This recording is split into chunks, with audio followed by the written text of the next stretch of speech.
Hi friends, నేను మీ కుమార్ స్వామి మిట్టపల్లి. ఈరోజు మన వీడియోలో ఏంటంటే ప్లాస్టిక్ వాడడం వల్ల మనుషులకే కాకుండా ఆవులు పశువులకు ఎంత ప్రమాదం జరుగుతుందో ఈరోజు మన వీడియోలో తెలుసుకుందాము. ఇక్కడున్న ఆవు ఇక్కడున్న ప్లాస్టిక్ కవర్లు తినేసి చాలా ఇబ్బంది పడ్డది. మరి ఇక్కడ వేసే చెత్త ప్లాస్టిక్ కవర్తో కూడుకున్న పరిస్థితులలో ఈ ఆవు తినడంతో చాలా ఇబ్బంది పడి చాలా ఇబ్బందికి లోనైంది. మరి ఏ విధంగా తింది, ఇది ఎలా ప్రాబ్లం ఫేస్ చేసింది, మీరు కూడా ప్లాస్టిక్ వాడడం బంద్ చేసేయండి. ఇది మా విన్నపము. మీరు ఫస్ట్ టైం చూసినట్టయితే ప్లీజ్ సబ్స్క్రైబ్ చేయండి, లైక్ చేయండి, షేర్ చేయండి. ఇలాంటి వీడియోల కొరకు బెల్ సింబల్ కొట్టి అలానే బటన్ నొక్కినట్టయితే నేను పెట్టే ప్రతి వీడియో మీకు నోటిఫికేషన్ ద్వారా వస్తుంది. చూడండి ఫ్రెండ్స్, అక్కడ ఆవు అక్కడ వేసిన కూరగాయలను తింటుంది.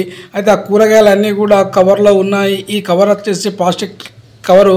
ఈ ప్లాస్టిక్ కవర్ని తినడం వల్ల ఇబ్బందికి లోనైంది.